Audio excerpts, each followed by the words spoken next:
पिछली दफ़ा हमने सीखा था आजमाइशों के तल्लुक से, और खुदा का शुक्र है कि खुदा कुद्दस ने आजमाइशों के तल्लुक से बहुत से भेद हम पर खोले, और हमने मेन 3 पॉइंट्स पर, बड़े जो मेजर 3 पॉइंट्स थे, उसके ऊपर हमने आजमाइशों के तल्लुक से सीखा। आज हम स्पिरिचुअल मैच्योरिटी के बारे में सीखने जा रहे हैं। रूहानी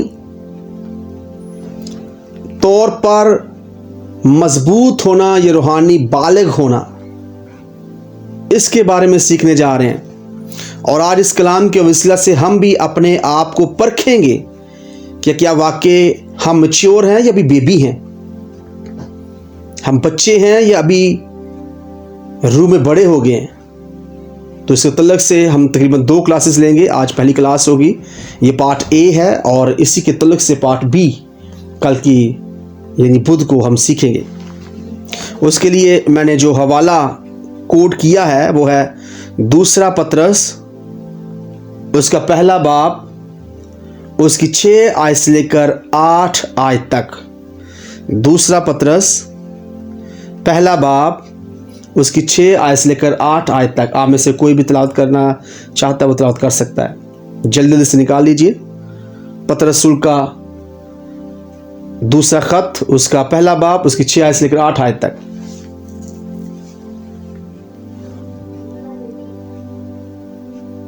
जी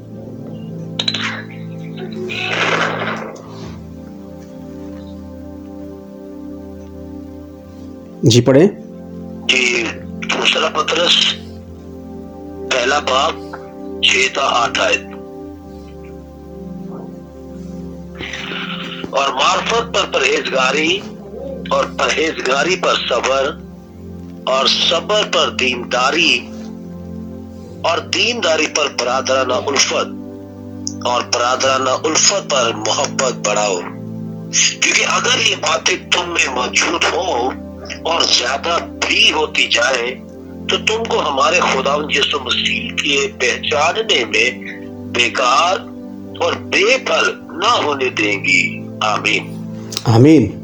8 जो पॉइंट्स हैं इसके ऊपर मैं बोलना चाहता हूँ, जिसमें से पहले हम सीखेंगे कि स्पिरिचुअल मैच्योरिटी, रूहानी जो मैच्योरिटी है वो क्या है। मार्फत, परहेजगारी, परहेजगारी के बाद सबर, सबर के बाद दीनदारी, दीनदारी के बाद बरादराना उल्फत, और बरादराना उल्फत के बाद मोहब्बत यानी love, kindness, goodness, perseverance, self control, knowledge, virtue और फेथ। ये इंग्लिश में है, और जो इसके जो उर्दू है वो हमने पढ़ी है। मुबशर विक्रम ने इसकी तिलावत की है कि मोहब्बत, बरादराना उल्फत, बरादराना उल्फत के बाद दीनदारी, दीनदारी के बाद सबर, सबर के बाद परहेजगारी, परहेजगारी के बाद परहेजगारी, और परहेजगारी के बाद मार्फत। हकीकत में तो रूहानी जो मैच्योरिटी है, रूहानी तौर पर मैच्योर होना, बालिग होना, ये स्पिरिचुअल मैच्योरिटी क्या है।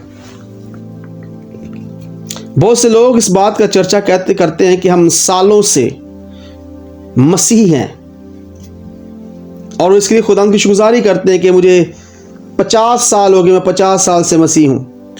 मसीह खानदान में पैदा होना ही मसीह होने की हकीकत में पहचान नहीं है, बल्कि इंसान या कोई ईमानदार जितने मर्जी सालों से मसीह हो, अगर वो खुदा की मर्जी की अतायत नहीं करता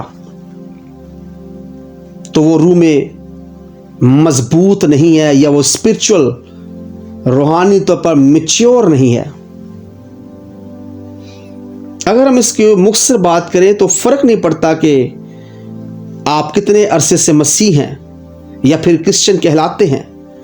अगर आप खुदा की मर्जी को नहीं मानते हैं तो आप रूहानी तौर पर बालिग मसीह नहीं बन पाएंगे। एक रूहानी तौर पर बालिग शख्स की रूह का फल उनकी जिंदगी में जाहिर होता है। वो शख्स जिसकी जिंदगी जिस्म के कामों से भरी होती है वो स्पिरिचुअल या रूहानी बालग नहीं है या रूहानी तौर पर मैच्योर नहीं है, जिसका जिक्र हम गलतियों के नाम पौलुस रसूल के ख़त उसके 5 बाब उसकी 19 आयत से लेकर 23 आयत तक पढ़ते हैं, जहाँ पर हमें वाज़िया तौर पर जिस्म के कामों का एक अहम जो फरिस्त है वो मिलती है कि वहाँ पर जिस्म काम ज़ाहिर हैं। ज़रा जल्दी से निकाल लीजिए दोबारा से विक्रम, 5 बाब 19 से 23 गलतियों के नाम पौलुस रसूल का ख़त 5 बाब उसकी 19 से लेकर 23 आयत तक। यहाँ पर जिस्म के काम ज़ाहिर है। अगर ये काम किसी रूहानी शख्स के ईमानदार की ज़िंदगी के अंदर है तो वो रूहानी बालग नहीं। जी पढ़े प्लीज़। अब जिस्म के काम तो जाहिर है, यानी हरामकारी, नापाकी, शहवत परस्ती, बुत परस्ती, जादूगरी, अदावतें, झगड़ा, हसद, गुस्सा, तफरीके, जुदाइयां, बिद्दतें, बुग़्ज़, नशाबाजी, नाच रंग और इनकी बाबत तो मैं पहले से कह देता हूँ, जैसा कि पेशतर जता चुका हूँ कि ऐसे काम करने वाले खुदा की बादशाही के वारिस ना होंगे, मगर रूह का फल मोहब्बत, खुशी, इत्मीनान, तहम्मुल, मेहरबानी, नेकी, ईमानदारी, हिलम, परहेजगारी है। ऐसे कामों की कोई शरीयत मुखालिफ नहीं। आमीन। जी, यहाँ पर जिस्म के काम तो जाहिर हैं, यानी जो जिस्म में काम करते हैं, जिनके जिस्मों के अंदर, जिनकी ज़िंदगी के अंदर ऐसे काम है, गुस्सा, तफरका, बिदतें, ये सारी लिस्ट जो अभी विक्रम ने पढ़ी है, अगर वो किसी ईमानदार की ज़िंदगी के अंदर अभी तक मौजूद हैं तो वो रूहानी बालग नहीं है, वो रूहानी तौर पर बालिग नहीं है, वो स्पिरिचुअली मैच्योर नहीं है, रूहानी बालग नहीं है। वफादारी रूहानी पुख्तगी की अलामत है, क्योंकि ये मसीह के साथ वफादारी साबित करती है कि जो टेस्ट के वक़्त जो आजमाइशों का मुकाबला करती है, वफादारी किसी भी रूहानी बालग या स्पिरिचुअल मैच्योर बंदे के अंदर होना बहुत ज़रूरी है। कुछ पॉइंट्स मैं आपके साथ शेयर करूंगा जिसके ज़रिए हम अपने आप को परख सकते हैं कि हम रूहानी तौर पर मैच्योर हैं या नहीं हैं, और इन्हीं पॉइंट्स पर हम अपने आप को टेस्ट करते हुए देखेंगे कि हमें किस तरीके से खुदा के और ज़्यादा नज़दीक या ताबे होना चाहिए। तो उसके लिए सबसे जो बड़ा पॉइंट वो ये है कि हम अपने दिमाग को फिल्टर करें और अपनी मुंह की बातों पर ध्यान लगाएं। इससे पेशतर कि हमारे मुंह से अल्फाज निकलकर दूसरों को जख्मी करें, उन्हें पहले अपने दिमाग के अंदर सोचें कि हम क्या बोलने जा रहे हैं। क्योंकि पौलुस रसूल पहला कुरिन्थियों उसके 13 बाब उसकी 11 आयत में बताते हैं कि जब मैं बच्चा था तो बच्चों की सी हरकतें मेरे अंदर थी, जब मैं बड़ा हो गया तो मैंने बच्चों की सी आदतें छोड़ दी। जब बेबीज होते हैं, बेबीज की जो लिविंग स्टाइल है, जिंदगी गुजारने का तरीका जो है, वो हकीकत में एक बड़े बंदा जो कि बालिग हो चुका है जिस्म में, उससे टोटली तौर पर मुनफरद होता है। पौलुस रसूल कहता है जब मैं बच्चा था, कब बच्चे थे वो, यहां पर वो भेद की बात कर रहे हैं। वो जब कहते हैं मैं जब कलीसिया को सताता था, जब मैं रूह में बेबी था, तब मुझे नहीं था पता कि मैंने क्या करना है, मेरी आदतें बिगड़ी हुई थी, क्योंकि मेरी आदतें बच्चों की सी थी। लेकिन जब से मैंने यीशु मसीह को कबूल किया, मैंने वो आदतें अपनी ज़िंदगी से निकाल दी। जिस्म में बेबी होना, जिस्म में बच्चा होना या रूह में बच्चा होना, ये दोनों मुनफरद बातें हैं, ये दोनों अलहदा रास्ते हैं।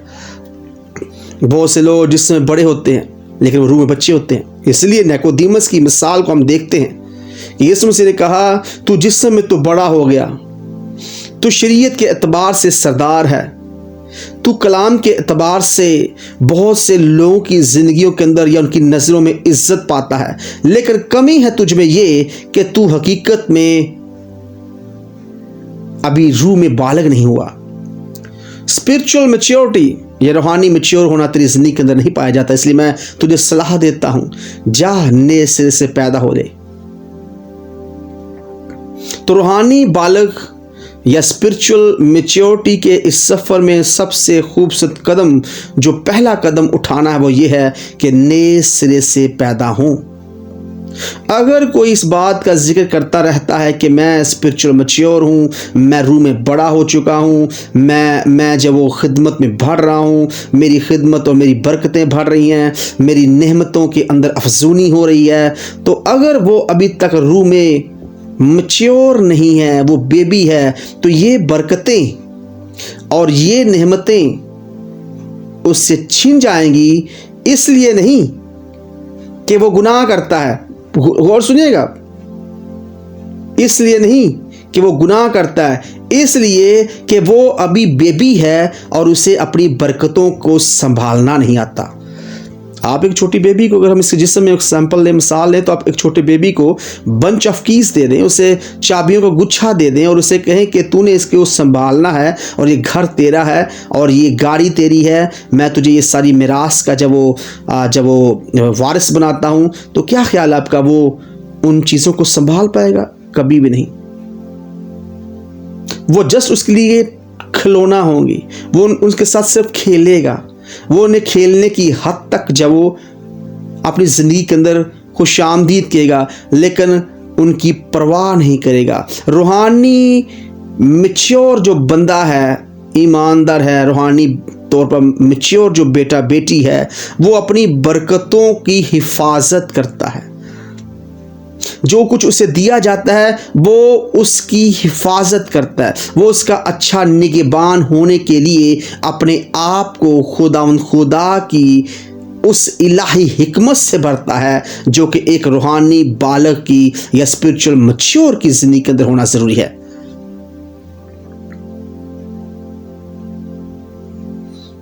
एक स्पिरिचुअल मैच्योर फर्द या शख्स या ईमानदार वो तब तक नहीं बोलता जब तक कि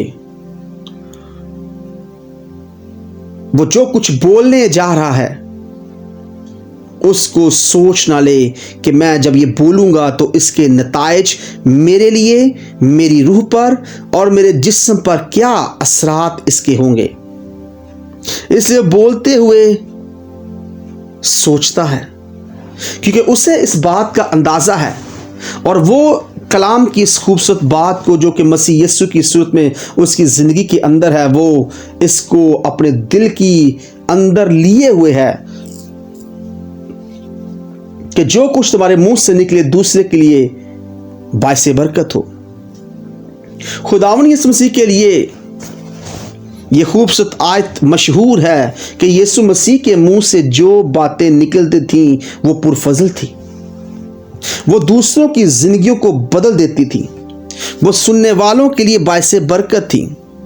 तो पहला जो खूबसूरत पॉइंट है वो ये है कि जो कुछ भी आप बोलते हैं, अगर उसे सोच कर बोलते हैं तो ये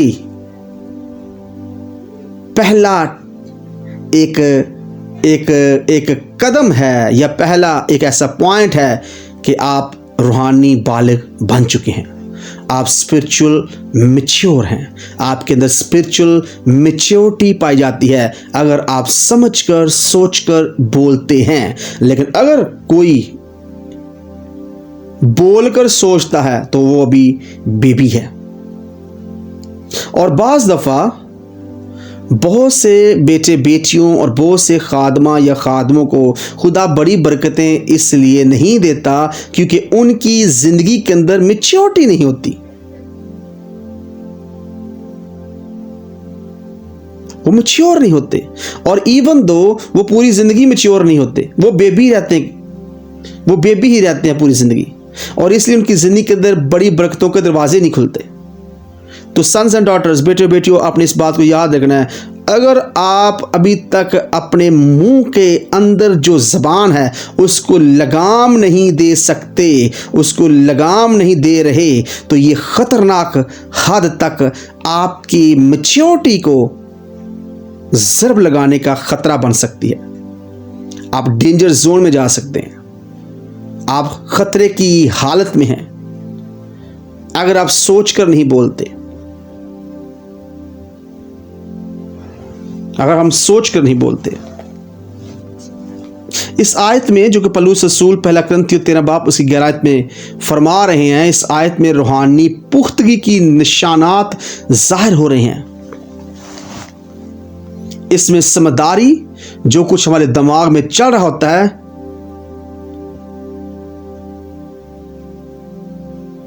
और जो कुछ हम बोलते हैं, अगर वो डिस्क्रिएशंस यानी समझदारी से और हिकमत से नहीं बोला जाता, तो वो बहुत से लोगों की जिंदगियों के अंदर खतरनाक हद तक उनको घायल कर सकता है, उनको जख्मी कर सकता है।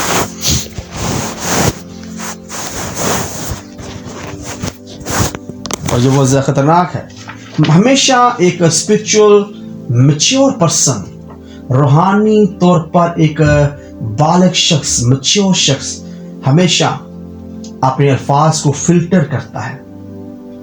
फिल्टर हमेशा वो अपनी जबान पर लगाता है। वो हमेशा बोलने से पहले सोचता है कि क्या ये अल्फाज मुझे बरकतों के दायरा से निकालकर दोज़ख के अंदर तो नहीं डाल देंगे। और फिर उससे बड़ी बात, वो अपनी सोचों को फिल्टर करता है। यानी अपने अल्फाज को फिल्टर करने के लिए जरूरी जो कदम है वो ये है कि हम अपनी सोचों को फिल्टर करें। क्योंकि जब अल्फाज हमारे मुंह से निकलते हैं तो ये माहौल के अंदर जाकर, इन्वायरमेंट के अंदर जाकर हमारे लिए पर्सनैलिटीज को जन्म देते हैं। लिख लें आप इस बात को। आपके मुंह से निकली हुई प्रेडिक्शंस पेशन गोई हैं, आपके मुंह से निकले हुए प्रोफेसीज, नबूवतें, आपके मुंह से निकले हुए अल्फाज किसी के फ्यूचर को बना सकते हैं और किसी के फ्यूचर को बिगाड़ सकते हैं। और अगर कोई अभी तक इन्हीं बातों में और इन्हीं उलझनों में फंसा हुआ है तो हकीकत में वो स्पिरिचुअल मैच्योर नहीं है। और दूसरा जो अहम पॉइंट है वो ये है कि अगर कोई इस बात का जिक्र करता है कि मैं रूहानी तौर पर बालिग हो गया हूं, मैं बड़ा रूह में हो गया हूं, और वो अभी तक ईमान से नहीं भरा, फेथ फिल्ड नहीं है, ईमान से नहीं भरा, तो याद रखें वो बंदा, वो भाई, वो बेटा बेटी रूहानी तौर पर मैच्योर नहीं है।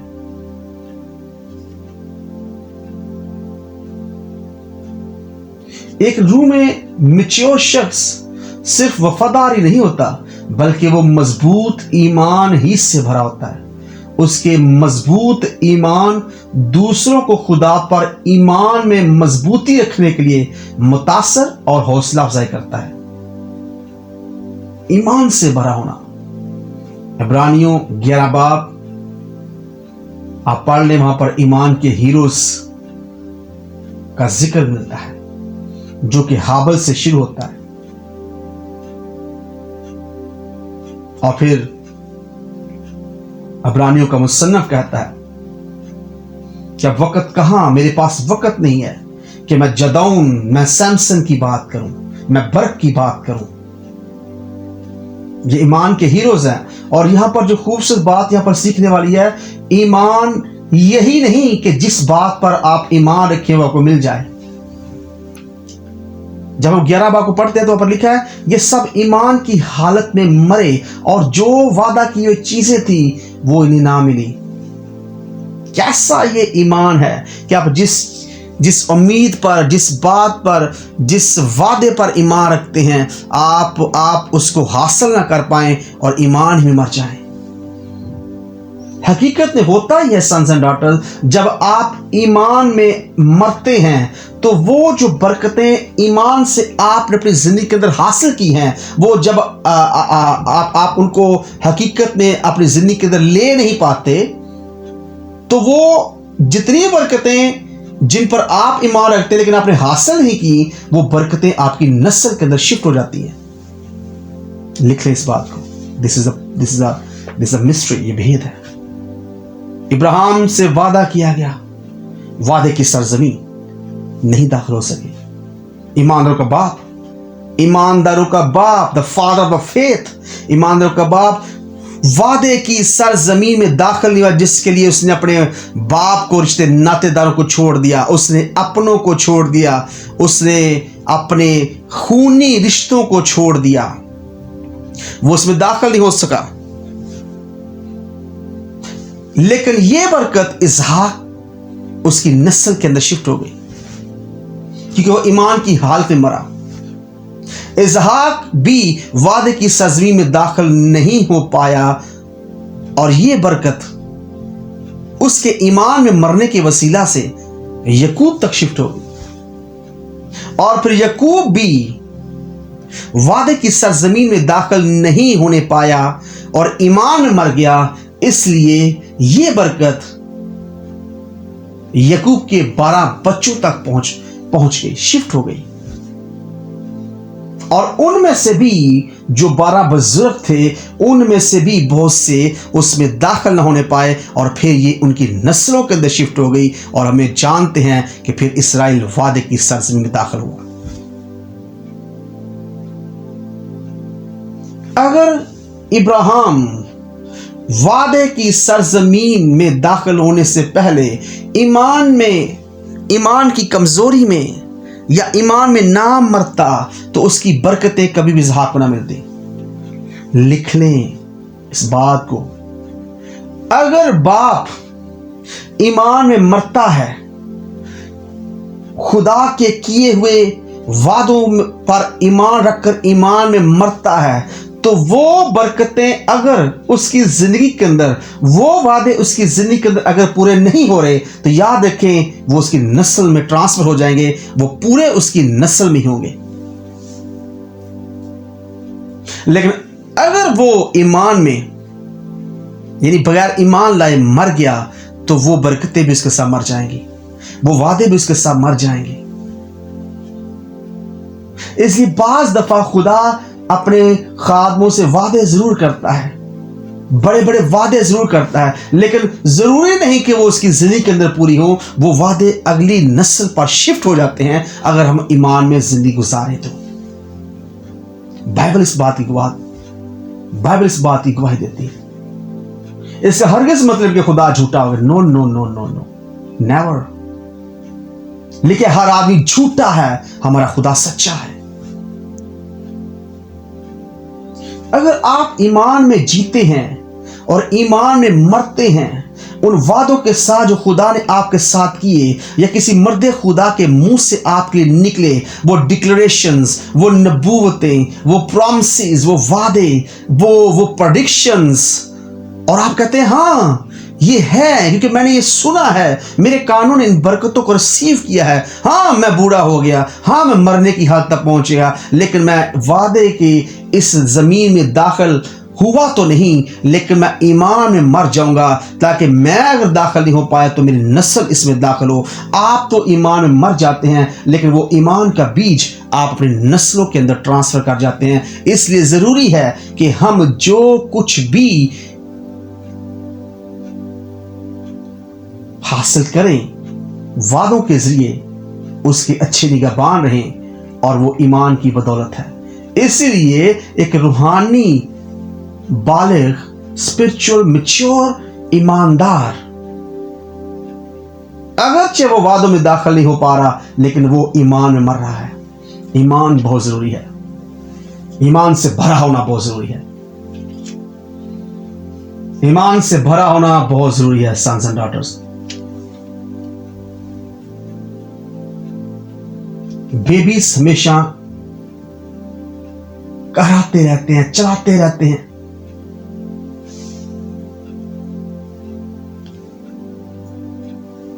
आपको पता है इसराइल वादे की सरजमीन में बहुत से इसराइल लोग जो मिस्र से निकल तो आए मूसा की बदौलत, लेकिन वो यशवा के वादे की सरजमीन दाखिल नहीं हुए। क्यों? हाँ, उनमें बहुत ज्यादा कमियां थी, बुड़बुड़ाते थे, वो रोटी के लिए जब वो चीखते थे, वो पानी के लिए चिल्लाते थे, वो कहते थे हमें गोश्त चाहिए, तरह तरह की वसवसे और तरह तरह की जिस्मानी ख्वाहिशों से वो भरे थे। लेकिन सबसे जो बड़ा अहम नुक्ता था वो ये था कि वो रूहानी तौर पर मैच्योर नहीं हुए थे। और खुदा कभी भी बेबी के हाथों में अपनी मिरास को नहीं देना चाहता। खुदा कभी भी छोटे बच्चों में अपनी मिरास को बांटना नहीं चाहता। खुदा चाहता है कि मैं जिनके हाथों में अपने बरकतें दूं, आसमान की कुंजियां दूं, वो बड़े हों। क्योंकि आसमान की बरकतें बच्चों के लिए नहीं है, बड़ों के लिए है। बच्चों के लिए नहीं है, वो बड़ों के लिए है, बड़ों के लिए है। क्योंकि बेबीज ब्लेसिंग्स को प्रोटेक्ट नहीं कर सकते, वो उसकी कदर नहीं कर सकते। और इसके बाद जो खूबसूरत अगला पॉइंट है वो ये है कि स्पिरिचुअल मैच्योर या रूहानी एक ईमानदार बालिग उसकी जिंदगी के अंदर दूसरों को माफ करने का जज्बा पाया जाता है। फॉरगिव्स फ्रीली, वो दूसरों को बड़ी दिलेरी से माफ कर देता है। दूसरों को माफ करना, ये नेक्स्ट पॉइंट है।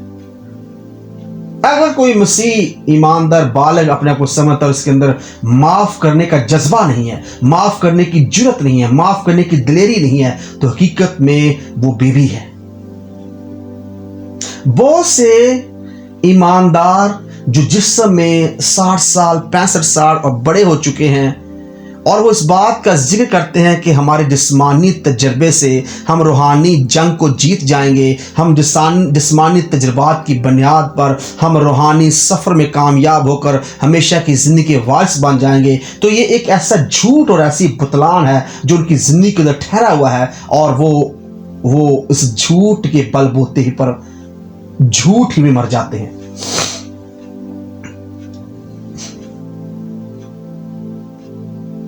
नो, जरूरी नहीं कि जिस्मानी तजर्बों से आप रूहानी जंग को जीत सकें। कलाम कहता है कि रूहानी बंदे को परख लेता है, लेकिन जिस्मानी ख्वाहिशों से भरा हुआ बंदा कभी भी रूह की जंग जीत नहीं सकता। मसीह बालिग दूसरों को माफ करने के खूबसूरत जज्बा से भरा होता है। इसलिए खुदा ने पत्र से कह दिया, तू अपने भाई को 7 दफा मत माफ कर लो, बल्कि उसे 7 के 70 दफा माफ कर, तकरीबन 249 दफा। हाँ, 249 दफा मार के। इसका मतलब पता क्या? माफ करता रहे।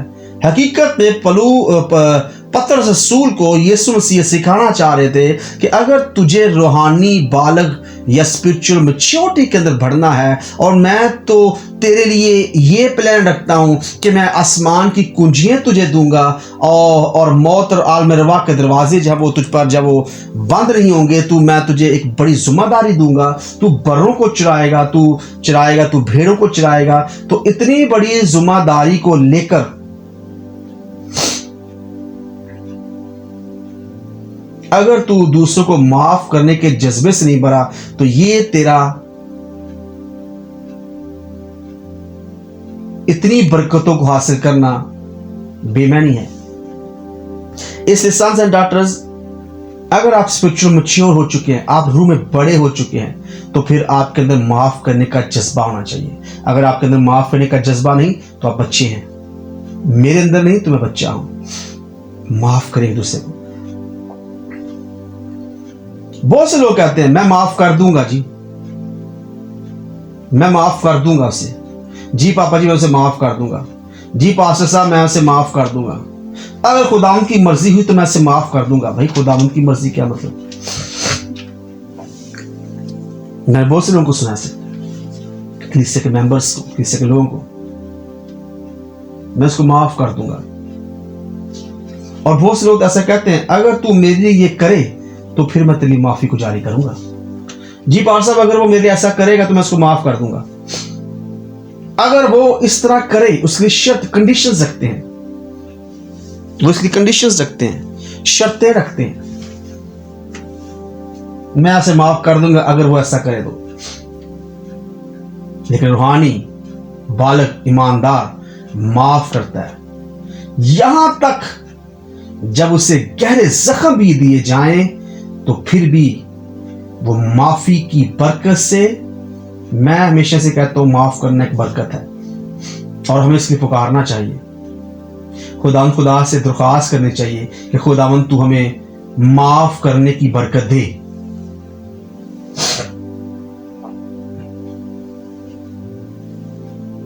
माफी की इस ब्लेसिंग को, the blessing of forgiveness, blessing है ये।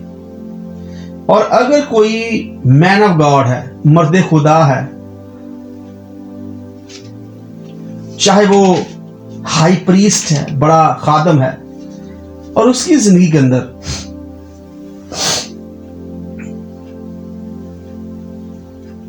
ये जज्बा ही नहीं तो दूसरों को माफ कर सके और फ्रीली, बगैर किसी कीमत के। अगर पता है बहुत से लोगों की जिंदगी के अंदर बदले की आग छुपी होती है। उन्हें लोग जब गहरे जख्म देते हैं तो कहते हैं कि मुन्नू पारसा अपना बदला उतारने दो ना, मुझे भी तो दे जरा मौका, मैं भी इसको ठीक कर लूं, फिर माफ करूंगा उसे। और वो 2 गाली को 5 गाली देते हैं, वो उसको 2 चांटों के बजाय 5 चांटे मारते हैं और उसके कपड़े फाड़ कर उनको अंदर सुकून, बदले की आग बुझती है और फिर कहते जा तुझे माफ किया। क्या बेवकूफी है ये। इसका मतलब वो बेबी है, इसका मतलब वो भी बच्चा है, रूहानी बालिग नहीं हुआ, वो स्पिरिचुअल मैच्योर नहीं हुआ। और नेक्स्ट जो पॉइंट है वो है अब्दी जिंदगी पर। जो रूहानी बालिग है, स्पिरिचुअल मैच्योर पर्सन है, वो अब्दी जिंदगी पर फोकस करते हैं। रूह में जो मैच्योर ईमानदार है वो हमेशा उन चीजों की तरफ फोकस करता है जो मिटने की नहीं। वो इस बात को हमेशा गहरे तौर पर जानता है कि वो इस दुनिया का नहीं है, वो उस दुनिया पर मुसाफिर है, वो उस दुनिया के ऊपर मुसाफिर है, वो उस वतन का नहीं, उसका वतन और है।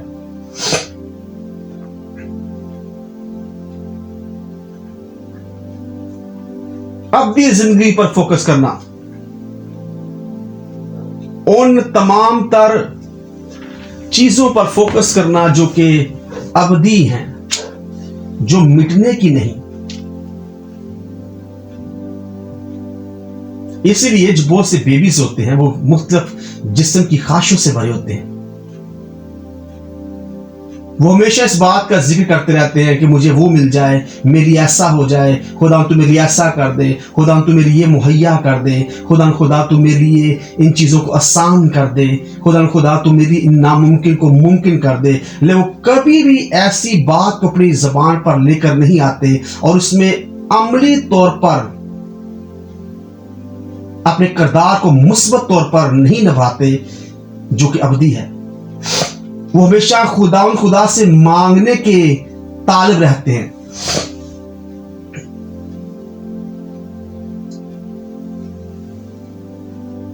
वो हमेशा मांगने के तालिब होते हैं। उनकी नजरें हमेशा मिटने वाली चीजों पर होती हैं। वो दुनिया की ख्वाहिशों और जिस्म की ख्वाहिशों में हमेशा फंसे रहते हैं।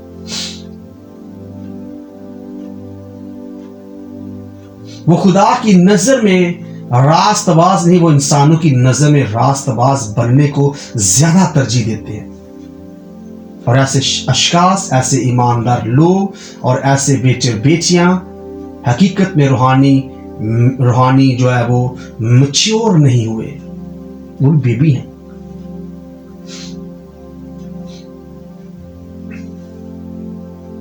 रूहानी जो मैच्योर बंदा है, जो कि जिस्म में भी बड़ा हो गया है और रूह में भी बड़ा है, वो हमेशा दूसरों के साथ खुदा के कलाम को बांटता है। ये नेक्स्ट पॉइंट है, वो दूसरों के साथ खुदा के कलाम को बांटेगा।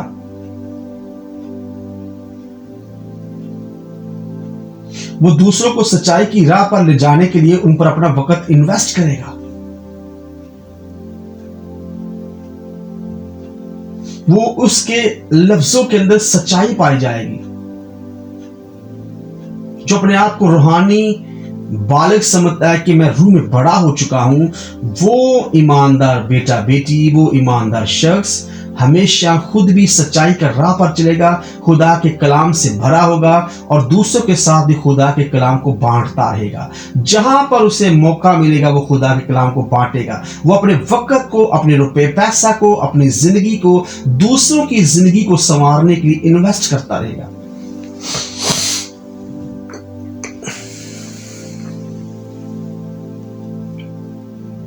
वो अपने वक्त को इन्वेस्ट करता है, वो अपनी जिंदगी को इन्वेस्ट करता है। और जो कुछ खुदा ने उसे दिया है माली तौर पर, वो उसको दूसरों को सच्चाई की राह पर जाने के लिए उन पर, उसमें से उन पर इन्वेस्ट करता है।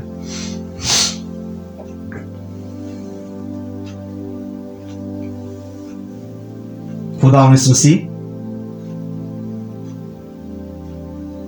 जिनके मौज़ात में से मैं इस मौज़े का जिक्र करना चाहता हूं कि उन्होंने पांच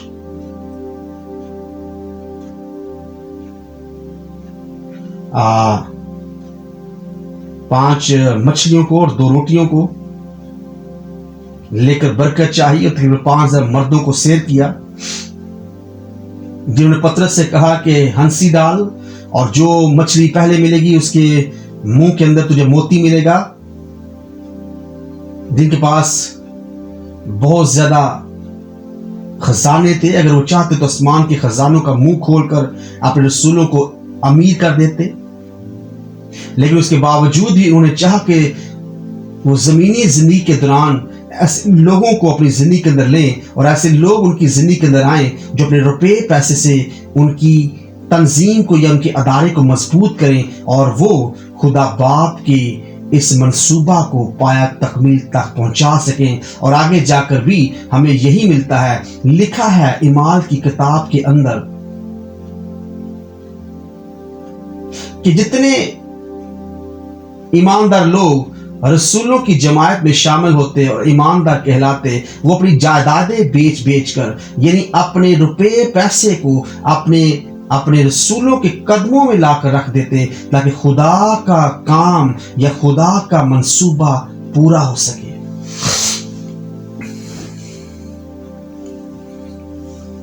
ईमानदार अपने रुपए पैसे को इसलिए यूज नहीं करता या इसलिए अपने खादमों को नहीं देता या इसलिए वो जब वो ये पादरियों को नहीं देता ये समझ के मैं पादरियों को दे रहा हूं, वो इसलिए देता है क्योंकि अंजील का काम जब मुकम्मल हो, खुदा का मंसूबा पूरा हो और वो इसमें खुशी समझता है रूहानी ईमानदार मैच्योर बंदा बालिग कि उसके जरिए वो खुदा के मंसूबे का हिस्सा बन रहा है। इसलिए वो जब देता है माली तौर पर अपने हाथ को बढ़ाता है तो वो लिखा है उस कलाम की आयत को अपने दिल के अंदर रखता है कि जब तू पैमाने को भरे तो उसे दाब दाब कर भर।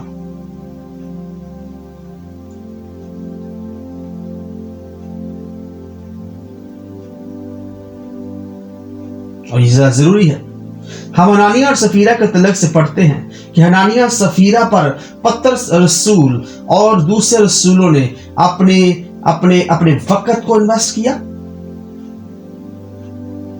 उनके साथ खुदा के कलाम को बांटा, लेकिन जो कुछ उन्होंने अपने दिल के अंदर ठहराया वो उस पर पहरा नहीं दे सके, पूरा नहीं कर सके। और वो ये समझ रहे थे कि हम जो कुछ दे रहे हैं ये रसूलों को दे रहे हैं।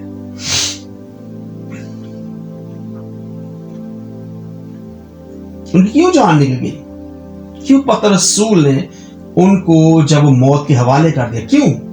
क्योंकि हकीकत में वो खुदा के मंसूबा को अहमियत नहीं दे रहे थे, वो इंसान के जरूरतों पर निगाह कर रहे थे। वो समझ रहे थे कि हमने जमीन का जो टुकड़ा बेचा है ये हम खुदा के मंसूबा को पायत तकमील तक पहुंचाने के लिए नहीं दे रहे, बल्कि हम तो रसूलों के कदमों में रख रहे हैं।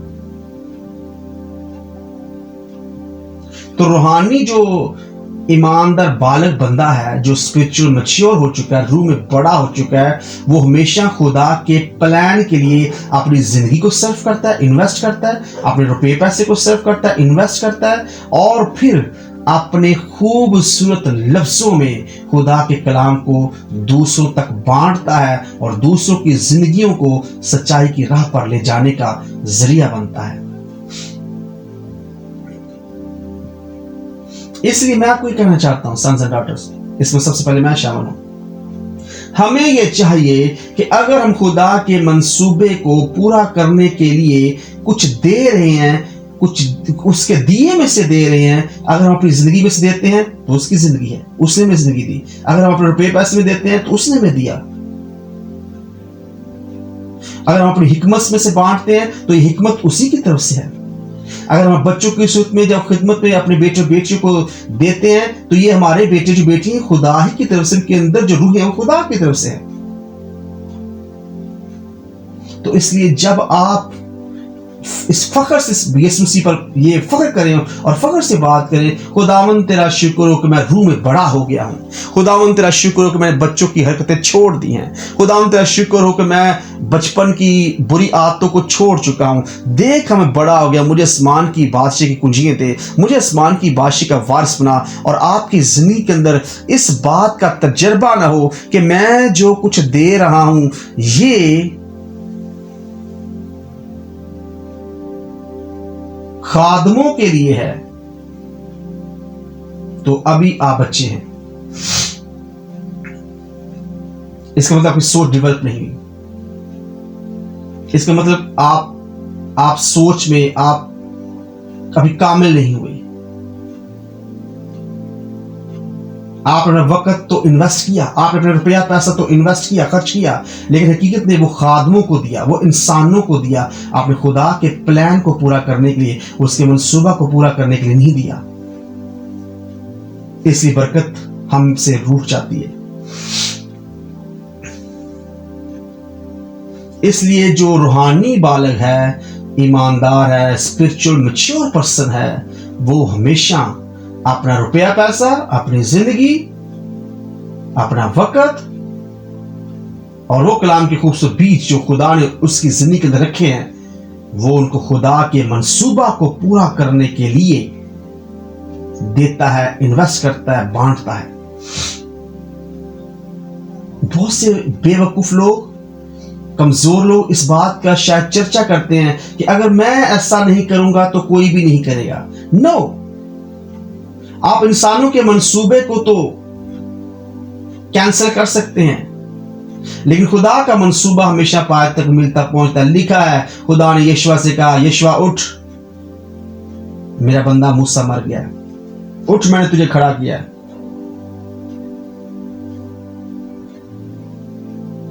इसे खुदा अपने मंसूबों को पूरा करने के लिए हमेशा बेदार रहता है।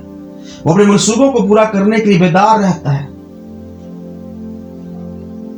वादे की सरजमीन में दाखिल करने के लिए उसने मुख्तलिफ ज़राए को इस्तेमाल किया, बहुत से बादशाहों को धमकाकर और बहुत से बादशाहों को शिकस्त देकर।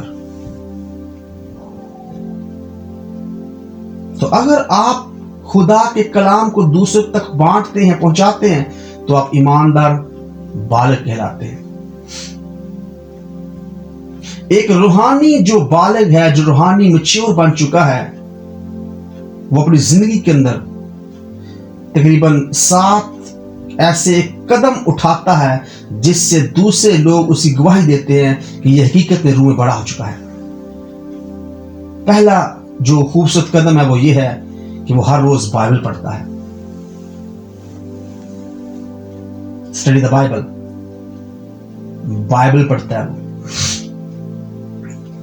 क्योंकि इसे इस बात का इल्म है कि खुदा का कलाम उसे संवारे और निखारेगा, खुदा का कलाम उसे बनाएगा, खुदा का कलाम उसे खुदावन यीशु मसीह के पास लेकर जाएगा, खुदा का कलाम उसे उसकी रोया को पूरा करने के लिए उसका साथ देगा। हर रोज वो बाइबल पढ़ता है। दूसरा, वो हर रोज दुआ करता है, बिला नगा दुआ, हर रोज दुआ। और फिर उसके बाद अगला पॉइंट यह है कि वो अपने उस जरिया से, अपने उस प्लेटफॉर्म से हमेशा वफादार रहता है जिससे उसे बरकतें मिल रही हैं।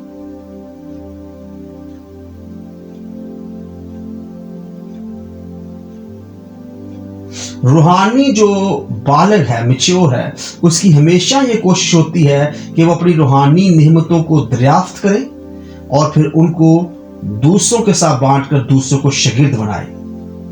Discover and use your spiritual gifts, यानी आप अपनी नेमतों को दरियाफ्त करें, कौन सी नेमतें खुदा ने आपको दी हैं और आप नेमतों से किस तरीके से ईमानदारी को खुदा के ताबे कर सकते हैं। उन्हें इस्तेमाल करना, पहले दरियाफ्त करना, फिर इस्तेमाल करना। इसके साथ साथ रूहानी जो मैच्योर पर्सन है उसके अंदर शागिर्दियत का जज्बा हमेशा होता है। तो मैंने यहां पर शागिर्दियत का लफ्ज क्यों इस्तेमाल किया? शागिर्द जानता है कि कैसे सीखा जाता है, और ये शागिर्द यीशु मसीह के रसूलों के, जब वो रसूलों से हम सीखते हैं, कलाम में लिखा है शागिर्द खुदा यीशु मसीह कदमों में बैठकर तालीम लेते थे, कदमों में बैठ रहे। इसका मतलब ये नहीं कि आज शागिर्द जब कदमों में बैठ जाए, ऐसा नहीं है। कदमों में बैठना ज़ाहिर करता है फरोतनी को, आजी को, हलीमी को, सरेंडर कर देना, अपने आप को ताबे कर देना, फराबरदारी को ज़ाहिर करता है। जरूरी नहीं कि रूहानी बेटे अपने रूहानी बाप के पाँव का हाथ गए, जरूरी नहीं कि शागिर्द अपने उस्ताद के पाँव का हाथ गए, नेवर, ऐसा नहीं है। पाँव में बैठने का मतलब है आजिज़ हो जाना, अपने आप को गिरा देना, अपनी खुद ही का इनकार कर देना, मैं कुछ भी नहीं हूं।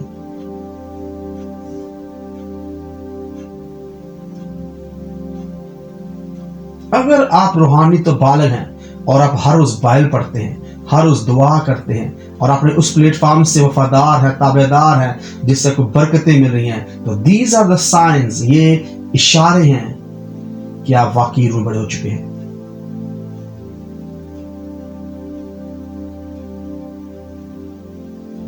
और सबसे बड़ा जो इसमें जो खूबसूरत जो रूहानी ईमानदार बालग जब करता है वो ये है कि वो बालग ईमानदारों के साथ रफाकत रखता है, जो मैच्योर पर्सन्स हैं उनके साथ रफाकत रखता है, क्योंकि उसे अब मैच्योरिटी के अंदर कायम रहने के लिए बेबीज की जरूरत नहीं, वो मैच्योर पर्सन को ढूंढेगा।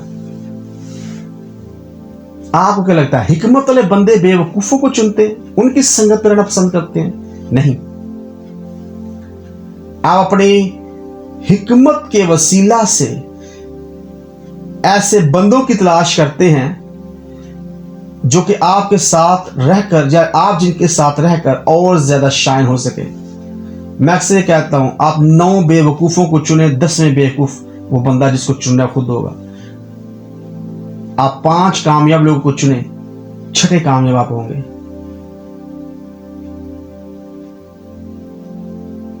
फिर से मैं दोहराना चाहता हूं कि ये बड़ी जबरदस्त खूबसूरत कोटेशन है। अगर कोई बंदा 9 बेवकूफों के दरमियान रहता है तो 10वां बेवकूफ खुद होगा। अगर कोई शख्स फैसला करता है कि मैं 5 कामयाब लोगों के दरमियान रहूंगा और 5 कामयाब लोगों को अपनी जिंदगी के अंदर चुनता है तो 6ठा वो कामयाब खुद होगा। तो मैच्योर पर्सन जो है वो फेलोशिप रखता है, रफाकत रखता है मैच्योर बिलीवर्स के साथ। हाँ, मैंने जो पीछे जब वो पिछला जो पॉइंट आपको सच किया, वो दूसरों की जिंदगी को बदलता जरूर है, लेकिन जरूरी ये है कि वो फीड करने से पहले खुद फीड हो। वो दूसरों को बांटने से पहले खुद भी तो भरे। अगर वो खुद जो नहीं भरेगा तो दूसरों को क्या सिखाएगा। इससे जरूरी है कि मसीही बालग होने के लिए और मसीही मैच्योरिटी के अंदर कायम रहने के लिए जरूरी है कि हम पहले अपने आप को अच्छी तरीके से सिखाएं। टीच योरसेल्फ, अपने ऊपर इन्वेस्ट करें। क्या सीखते हैं आप, क्या सीख रहे हैं, क्या सीख चुके हैं, क्या सीखने वाले हैं। ये ऐसे जुमले हैं जो हमारी जिंदगी के अंदर हमेशा गूंजते रहने चाहिए। और फिर खूबसूरत जो पॉइंट है वो बड़ा खूबसूरत है, और वो है वो मसीह में बना रहता है। हमेशा एक रूहानी बालग मैच्योर बंदा मसीह में बना रहता है।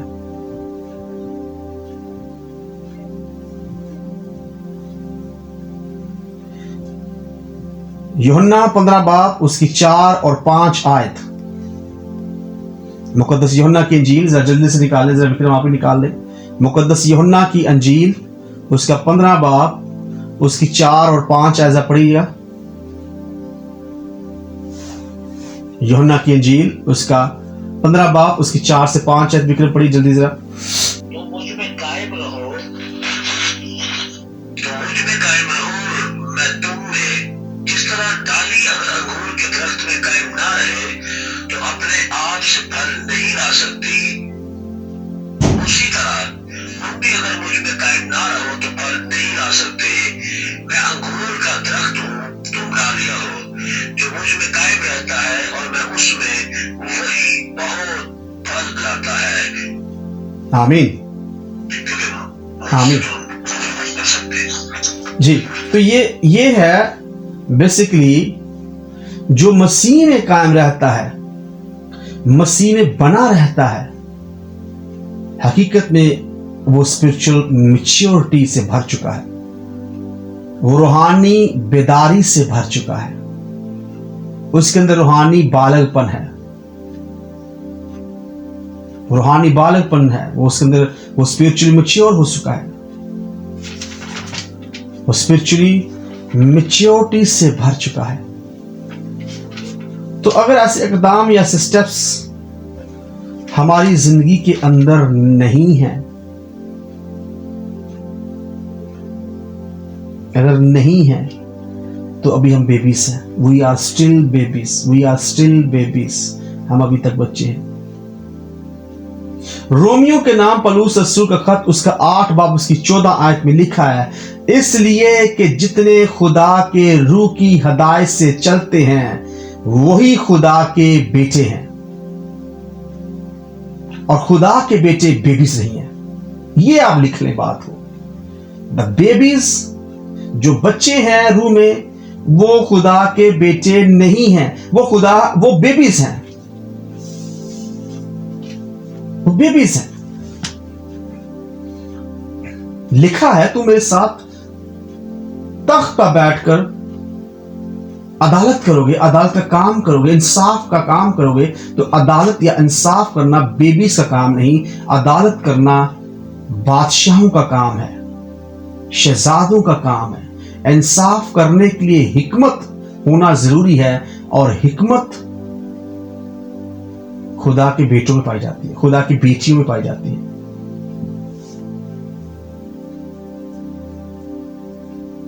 खुदा के रूह की हिदायत से चलते हैं, वो खुदा के बेटे हैं, वो खुदा के बेटे हैं, वो खुदा की बेटी हैं। क्यों? क्योंकि वो खुदा उन्हें लीड कर रहा है, खुदा उन्हें लीड कर रहा है। ठीक है, खुदा के रूह की हिदायत से, इसका मतलब खुदा उन्हें लीड कर रहा है, खुदा उनके आगे चल रहा है, उनका मसाया, उनका मसीह यीशु उनके आगे चल रहा है। जब वो उनके आगे चल रहा है तो हकीकत में जैसा पेशवा वैसे लोग, जैसा रहनुमा वैसे पैरोकार, जैसा रूहानी बाप वैसे रूहानी बेटे। तो हमें ज़रूरत है कि हम रूहानी बालग या स्पिरिचुअल मैच्योरिटी में कायम रहने के लिए हमेशा इन नकात को, इन पॉइंट्स को अपनी ज़िंदगी के अंदर अहमियत दें और बढ़ें और तरक्की करें। सो खुदा मुझे और आपको इस कलाम के वसीले से कसरत की बरकत दे। आमीन आमीन।